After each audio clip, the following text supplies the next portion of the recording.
Actions, Responses to Trafficking, the podcast that shines a spotlight on new and established trafficking responses in the UK and beyond. So welcome back to Actions. Today I'm speaking with Francisca Awah, who is the founder and chief executive at Survivors Network Cameroon and is a highly active advocate about human trafficking in a variety of other roles too. Welcome, Francisca. It's great to be speaking to you. Thank you so much, Kathryn. I'm so excited to be here. It's been a long journey between you and me, and finally we are here. And we need to get it done. We do, exactly. And today is the day. I'm so excited to be speaking to you as well. I've been reading so much about your work and watching various films and things about you. And so I'm really excited to hear more about the incredible things that you're doing in Cameroon. Thanks for making the time for this. It's my pleasure. Thank you so much. I'm honored to be here, and I'm honored to have my story being shared by you, the work we do. It's not easy to have people who love what we do and want to share it to the world. So it's a pleasure to us, and it's an honor to the work we do and the whole team of Survivors Network. Oh, brilliant. No, I so appreciate your time, and I really appreciate all the work that you do as well. So looking forward to discussing. Maybe you could start by introducing yourself and telling us a little bit about your journey to setting up Survivors Network. Okay, I'm Francisca Mbuli. I'm from Cameroon. I live in Cameroon. I was trafficked, survivor of sex and labor trafficking, and also during my ordeal, it was so hard for me and I needed to free myself. But the only opportunity I had, which I didn't know it was true, was to raise money to fund myself back home and to pay my employer back, because they actually spent a lot, as they told me, through the broker to have me over there. I was trafficking basically to the Middle East and to Kuwait. So there was a time I almost sold my kidney because I needed to raise that money, but God so kind. I don't know what touched my heart and I didn't go ahead with that. And finally, I was freed back home by an organization in New York, in the US, and I came back home. What I went through and what I saw other ladies, Africans, South Asian, like from Philippines, Bangladesh, went through, I couldn't sit quiet. So I started talking about my stories to my immediate family, my community.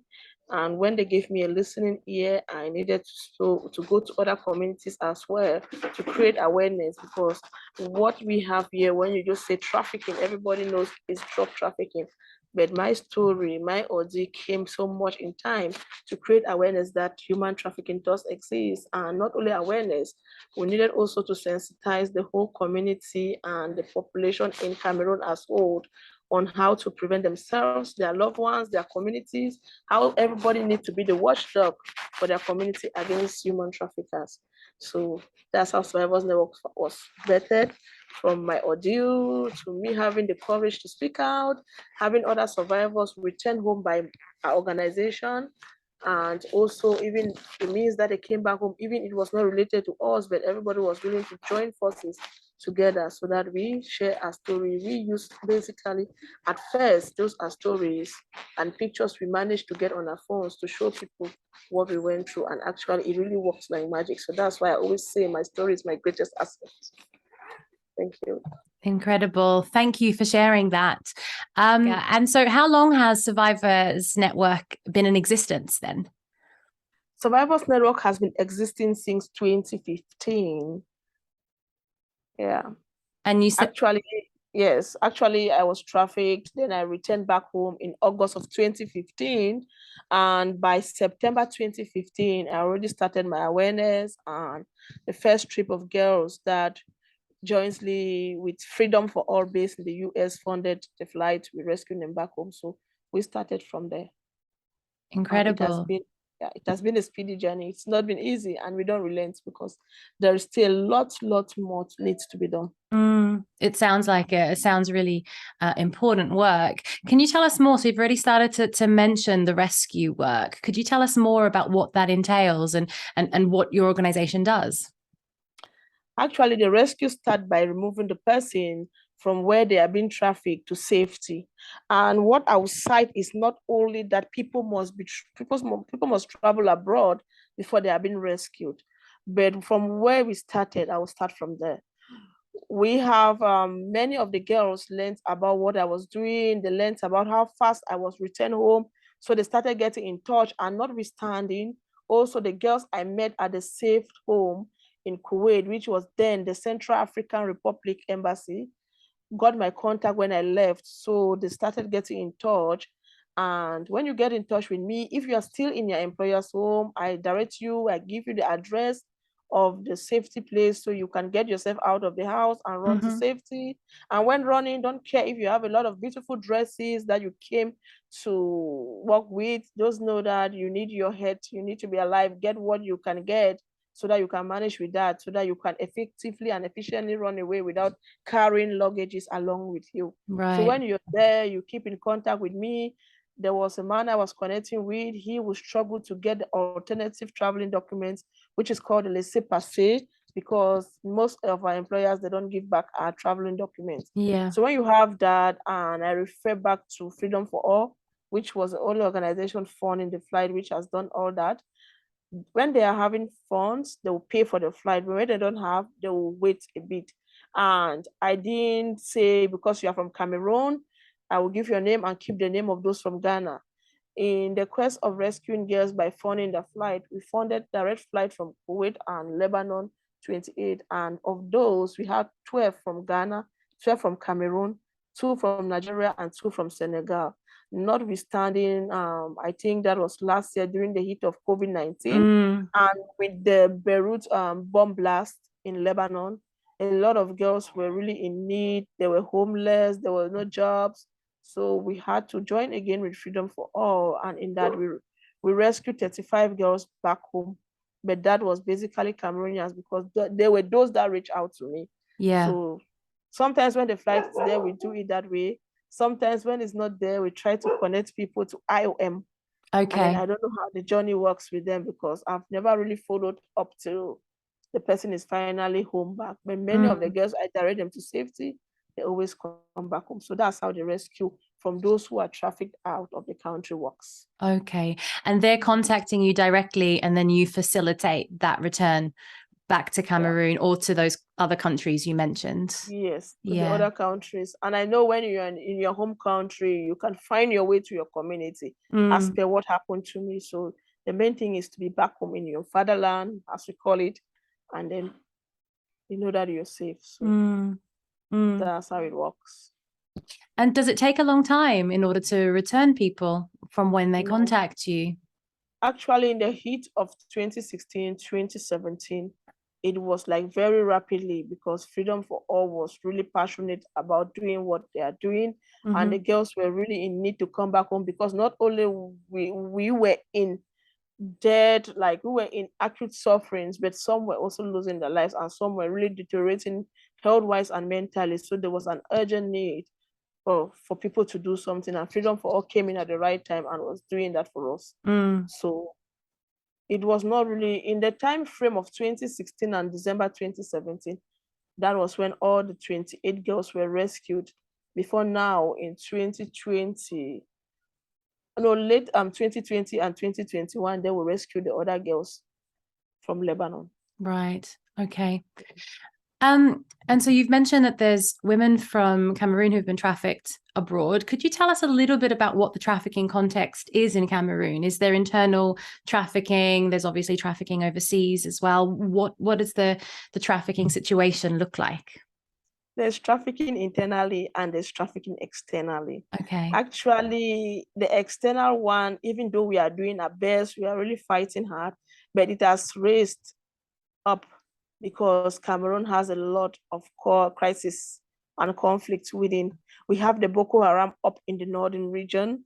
We have the Central African crisis that borders Cameroon in the east region.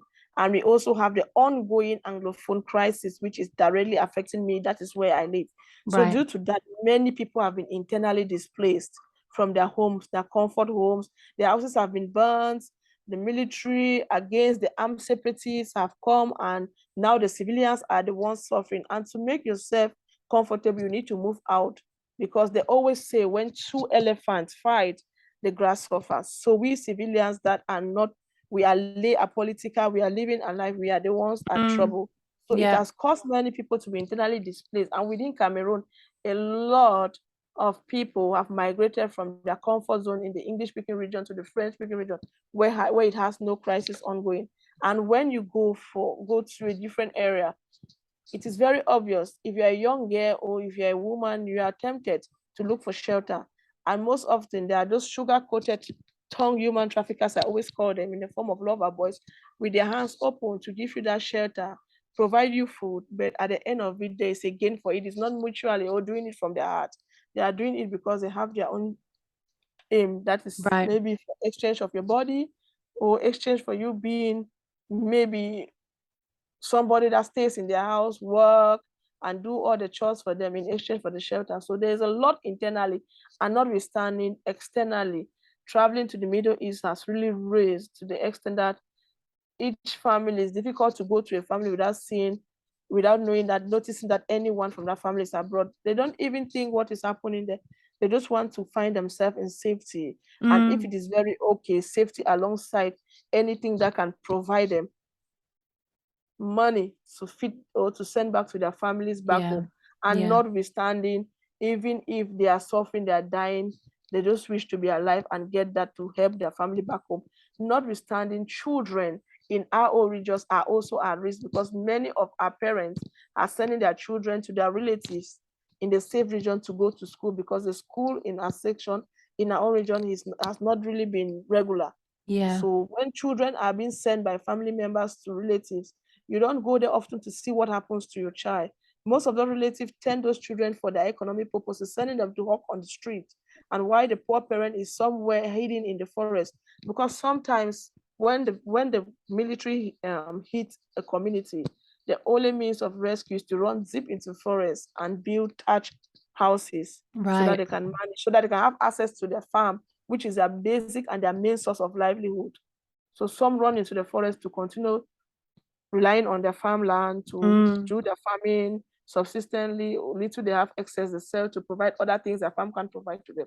So some people find it difficult to relocate because they don't have anything that they can start or lay their hands on to start up life in the new communities that they have relocated to. So it's really on the rise. It's really bad. Myself speaking to you, I am on the verge. I have just 2 months.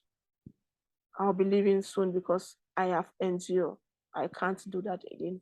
Leaving your area where you are because of the risks. I will be leaving. Not only that, Francisca lives like Francisca.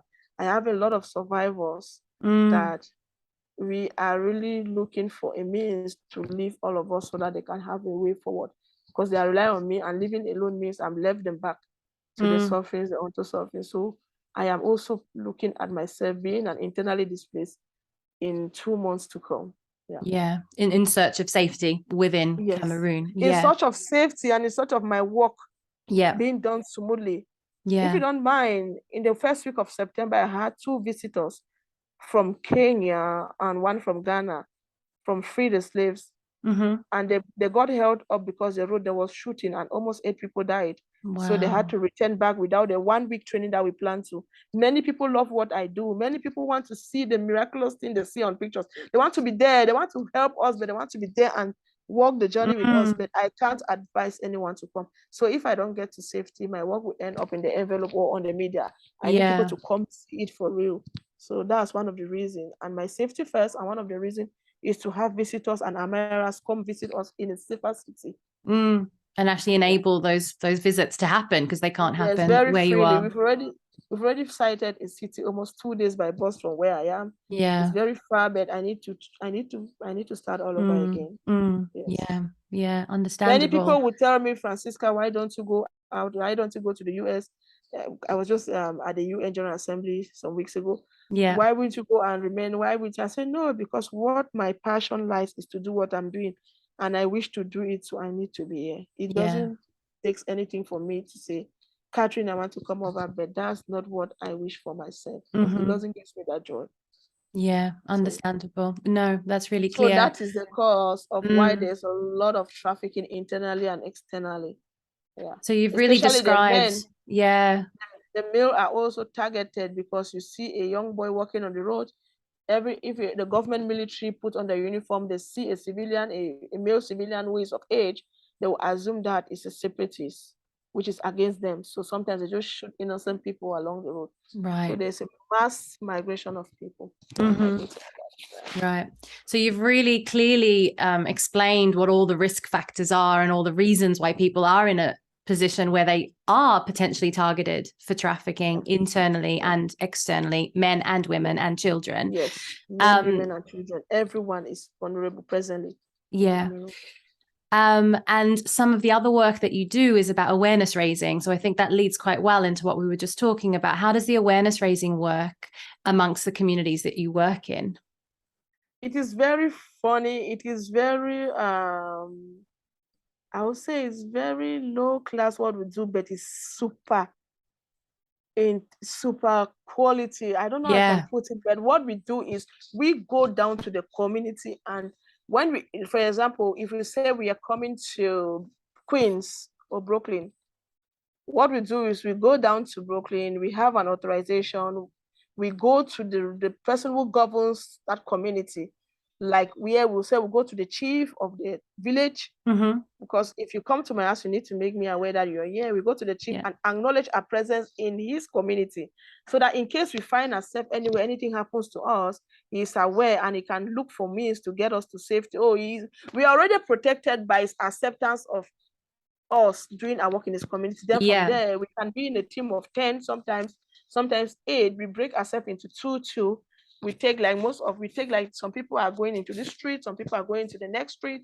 We are just going, we say good morning. We have a t-shirt, we have flyers, we have posters, long little posters of like A4 and then little flyers. So we talk to you. We are talking about human trafficking. What's your name? Do you have any child? Some will like, yes, my child is in the economic capital. Is with my sister. My sister took my child to ask my child to come help take care of children for 2 years. And then after, they will enroll my child in a vocational training to learn dressmaking. But now it's almost 5 years. My child is still taking care of our children. Right. They are not enrolled. I say, your child is a survivor. Is a victim of human trafficking. She's been trafficked because of labor to serve as a nanny for your own relative. So that's a situation your child is. Your child has been abused. They were like, yes, I think, yes, because my sister, the awareness we create sometimes, you end up listening to people's story rather than even going there. And the stories now help you to make them realize that that's the situation that we are there. Then after we are done, we tell them that those who couldn't meet at home because they've gone to the farms, when they come, give them these flyers for those who can read. For those who can read, you try to tell them what we talk about. Human trafficking exists. Everybody can be a trafficker. Do not say she's my sister, he's my husband, he's my brother. Your brother is able to traffic you because trafficking is something that is very lucrative. So always tell them the little aspect of trafficking that they themselves are the one even giving us the examples in their own communities. A child not going to school, which a child needs to be in class, going to the market. Yes, we can hawk because we need to help our parents. I did that, but my mother and give me a time as a young female in that community to come back maybe by 4 p.m. when the places are so clean, there's no darkness, knows that my safety is at stake. And what she gives me to carry on my head and hawk is of the quantity that she knows is okay for me. You can't give a child of 10 years old almost 15 kilograms of something to walk around on the head and hawk. That's bad. So the aspect we try to make them realize that that is not good, and that is child labor, and that is human trafficking. So that's, we are very basic. Sometimes we show them videos on our phones. We show them pictures during an ordeal, like the pictures that I had, the short videos that I had that I shared with CNN Freedom Project. I showed them, I said, look at me and look at me now. This is what I was doing. And they were overworking me. I would do that for like 20 hours a day, whereas a normal working hours per day would not, is far more than what I was doing. So I was being exploited. It's just very basic. We do it as a conversation. We don't do it like a write down or outline something we repeat.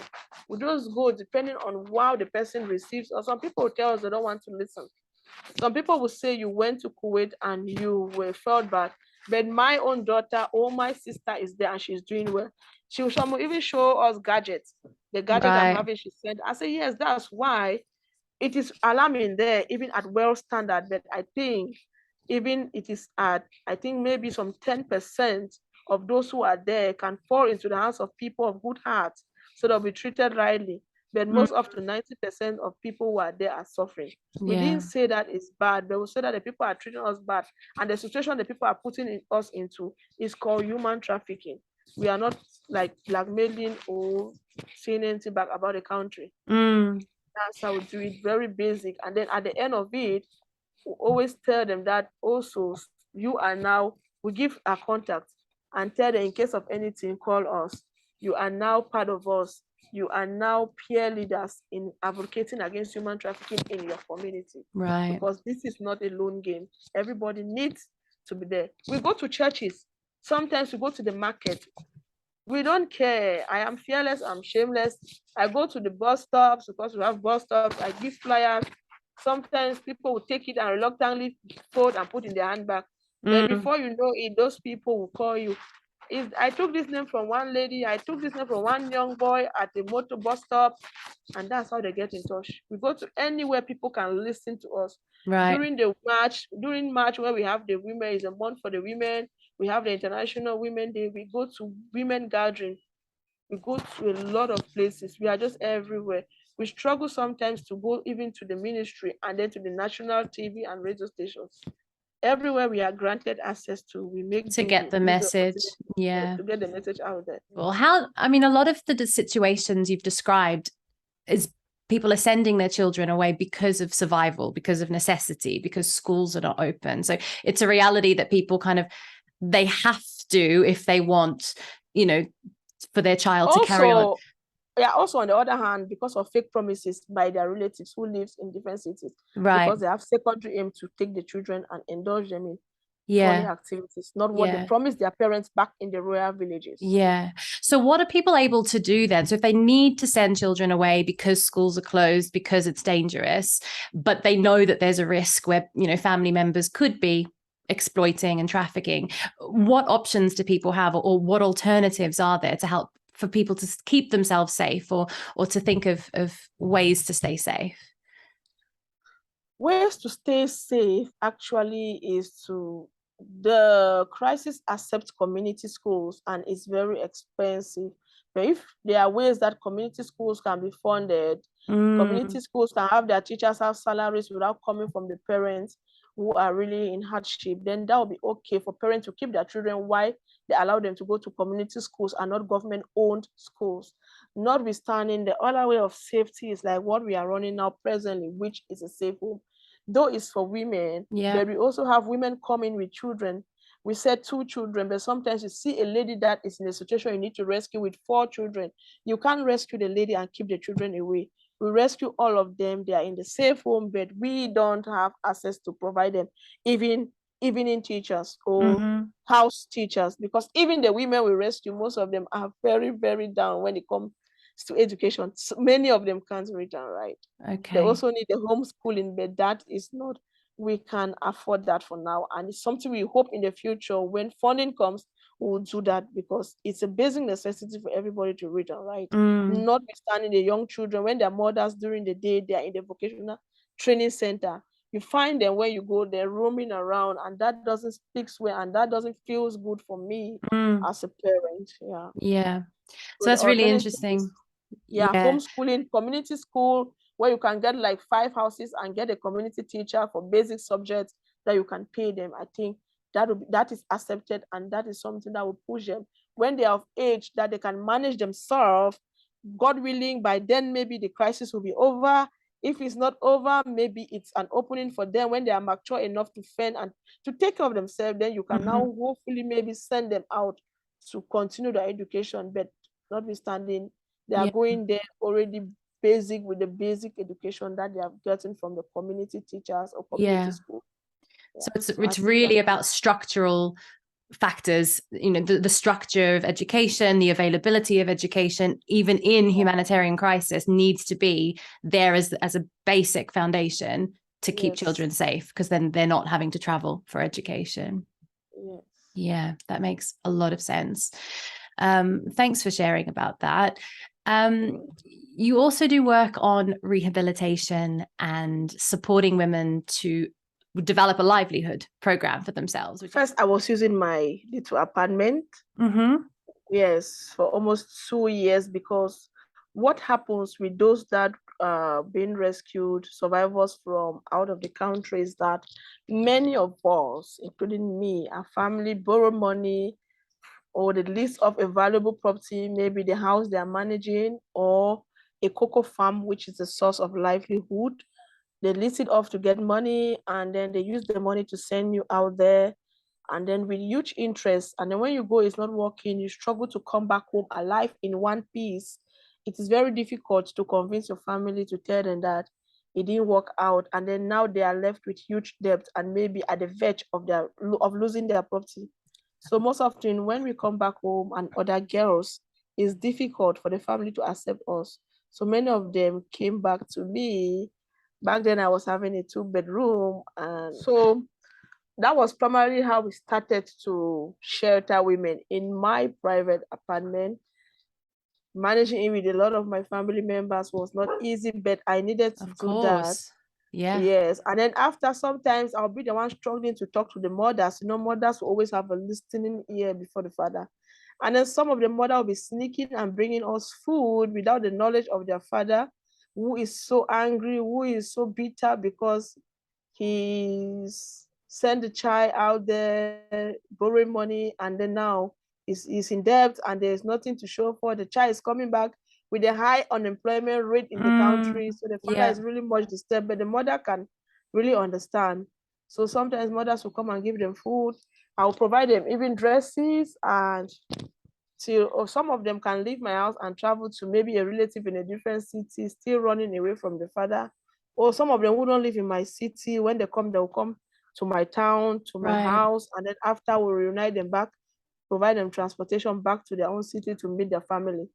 So that was being done. And then until last year, in April, that we had funds from Freedom for All, and some from Vital Voices. Then we had the space. Vital Voices funded the space just for shelter.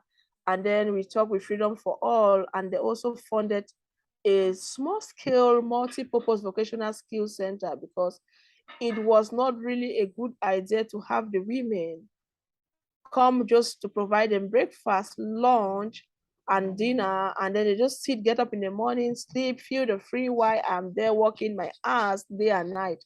So I needed to do this, that when you're there, you need to learn a skill, even if you don't complete, but before leaving, you have a knowledge of the skill you have learned. At least you need to leave the space with something. And due to the ongoing crisis also internally, a lot of women were cohabitating with men. Some were in brothels. Some were living the life they have never planned or even think that they will ever live, because they needed a roof over their head and they needed a daily bread. So our safe home came so much in time. And then we don't have people. It's just few people who come in directly, because we belong to the clusters, we belong to the humanitarian community. So we did announcement there. And when we go out for awareness, at the end of it, we also provided. So most of the women we have, because it's female, all female with children. The children ages 8 and below. It can be a boy or a young child, but we accept. But under 8. Most of people we've had there are referred to us by faith-based leaders, church leaders, reverend fathers, pastors, other humanitarian group on ground, and also some of them will provide other direct services we don't provide, like health. When they have people who come in, or women that have been injured in their villages, they bring them to the hospital and they cannot go back. Women that they have rescued from gender-based violence situations, so they refer them to us and we keep them. And in case the ones we have also, when they are sick, we also have other supporting organizations, like there used to be Doctors Without Borders, but they left. So now we work with Action Against Hunger when it comes to health.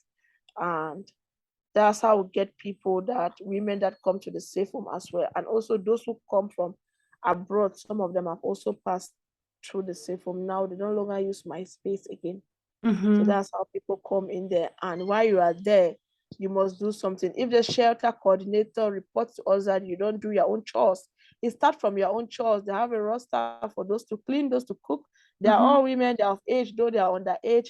We have children, for example, presently, we have a lady who is pregnant with 2 children, and all the 3 children, the unborn one and the two ones, they are not from the same father.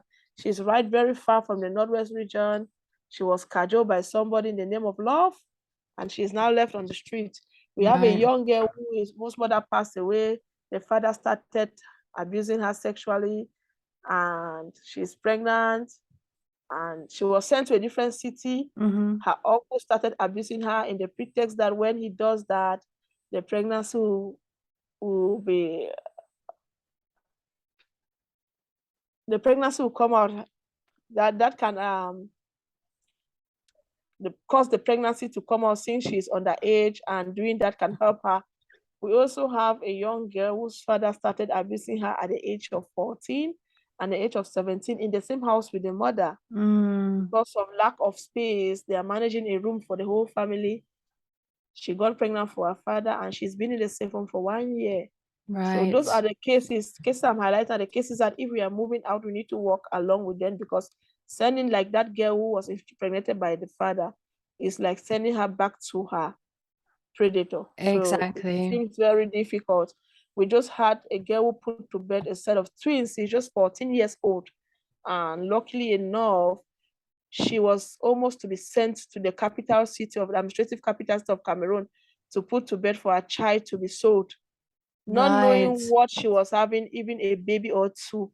So finally, a lady saw her and brought her to her space. Even the government office, which is called the Social Affairs, that deals with such situation, doesn't have a safe home. They refer all their cases of people who don't have a shelter over their or roof over their heads to a safe home. So this lady, this young girl of 14 years that put to bed a set of twin girls, was sent to her by the government office, the Social Affairs. They are aware that we exist.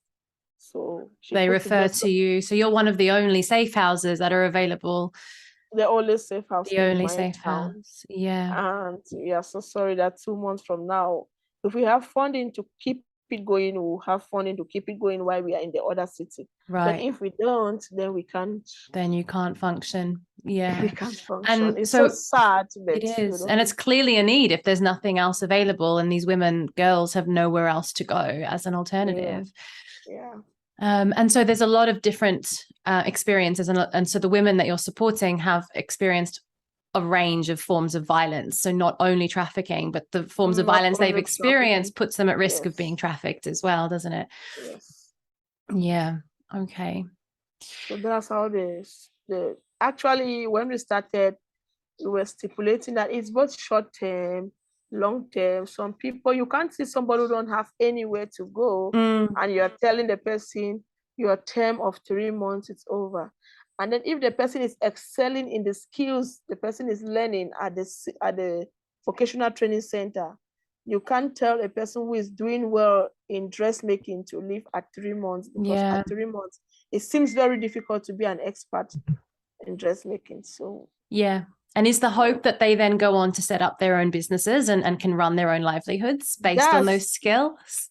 Yeah, and that's another worry that we have, because of all the ladies that we've trained, even in those that have been doing like the beads accessories, the flip-flops using beads, the notorious Cameroon regalia. If you look, most of my picture, I always put it is hand braided. It's very easy to learn. Somebody does the dress, then you do the designing with thread and a needle. It takes really long and it's very costly. It's very difficult to set any of them up because we don't have resources to that aspect. So many of them have been trained, and those are some of the things I'm really like hitting on, that women have been trained. What next? Yeah. They have the skills. What next? Yeah. And vocational training, I'm going to a different point, but connecting both. Vocational training came into existence because we had a lot of challenges when we started our economic empowerment. We started at first by giving women real actual cash. And when you give them that, the purpose changed. With money at hand, some women will say, oh, I want to get a good bread, I want to get a good dress. They forget the main purpose of doing or setting up a business for yourself, which that money was given for. So when we were doing that in the early days, when the girls that we primary rescue, when we started, we were giving up to the tune of 2,000 USD per lady. Okay. And most of them took that money and diverse the purpose, bought their beautiful dresses, bought good hairs as they can It's a do. novelty to have that amount of money in one lump sum, right? Yes, and then some of them even take the money and went back to United Arab Emirates, and some even to the Philippines. You know, there is this aspect of somebody living abroad so prestigious in Cameroon. Right. Yeah. So most of them want to maintain the status of living abroad, so they had to take that money and look for a different place. And it was absolutely a failure. We had just about 20% success. Right. From that, it was bad. It was a challenge, but that helped me to reshape and think further. The next we had in mind after that, we said, I stood with my team and we thought and we said, if we train people on local snacks that is consumable on daily basis in our communities, that on daily basis there must be a sales. I think we can use much money or a normal amount of money to train many women and give them resource package in full and in kind, no money at hand.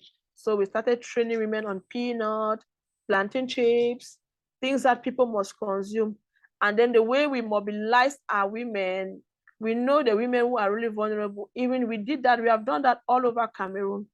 Presently, we just left the East region where we empowered 50 women. It was concluding a grant by the US Embassy to empower 200 women across 4 regions. Wow. So that was the last of it. We went even to the Boko Haram region in the north. Empower 50 women who are Muslims and they believe only in their men. We try to make them know that the woman can also contribute to the running of the household by doing something. So we did that also there. There we train, that's where we train women on any local snacks. We go to that community, we do some first-hand feasibility studies of what is really happening there. Then we source women. If you go to a community, we don't take all the 50 women from this place. We try to take them, we select so that you have a large area to occupy as your own market. Because if let's say this is my house, I take Mary from my house, I take Joanne from the next house, we all do the same thing, we will not have a market. No, exactly. We try to make sure that we touch little communities that makes up that big community, so that at least people felt our impact in their little way, in their own different small communities. Yeah. So we do that. Then we train them. We have a lot of training. We train them on what is human trafficking. We create the awareness, we sensitize them, we honor them as peers in their group to lead in their communities. Then we use a theory that I was fortunate to be part of it for 3 months in summer 2016, called the Locus Economic Systems, which is a theory that you train people how to run their business, run even their lives for greater profitability or for greater development. We reshape it in many of the things we do. We always use it as part of our theoretical economic empowerment. Then after now, we call a resource persons who know how to train the local snack we have chosen. The person train the women, then we give them all their complete packages, everything they need to start up their business. We'll give them all in kind. Brilliant. Notwithstanding, things most often goes with flour, vegetable oil. People can go back home, use them for their breakfast and don't do their businesses. It has been very successful though. We've had almost 60% success, but notwithstanding, with the constant crisis in Cameroon, many people are always internally displaced. Of course. What if you have gained your customers in this community and then something happened, maybe military come and there was a shootout, you are now vulnerable to go to a different community. You go there, maybe the money you've saved, you use it to start up your life there, and at the end of it, before you want to get settled, you don't have a capital, and then your business is down. And you're starting again. So starting again, and we are not there that at that time to give you again.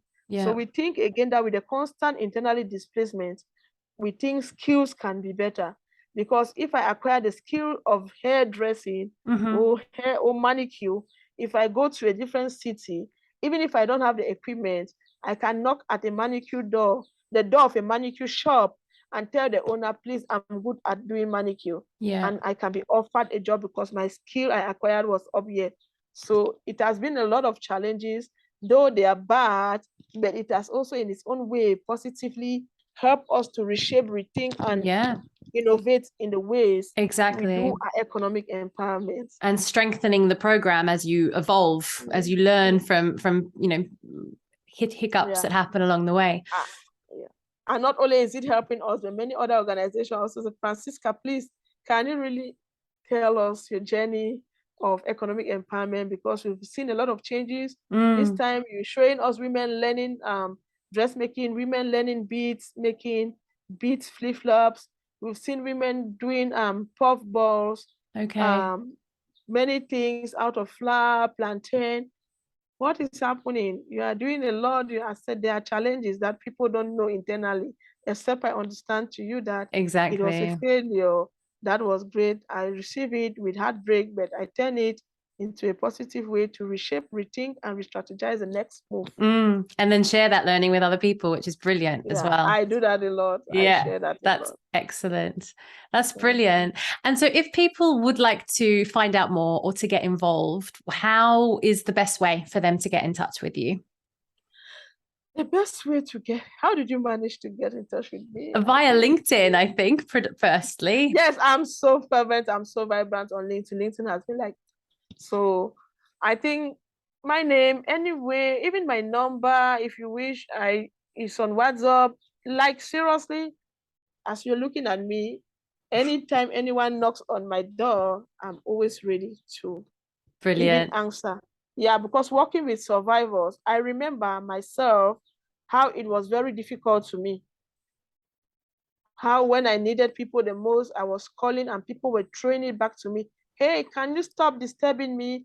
I didn't send you to get yourself in that ordeal. You are disturbing me. It's late here. Try to sleep. Get up in the morning and call me. So that's really hard to hear. So you're trying to be the open ear for people if they do contact you. It's been that.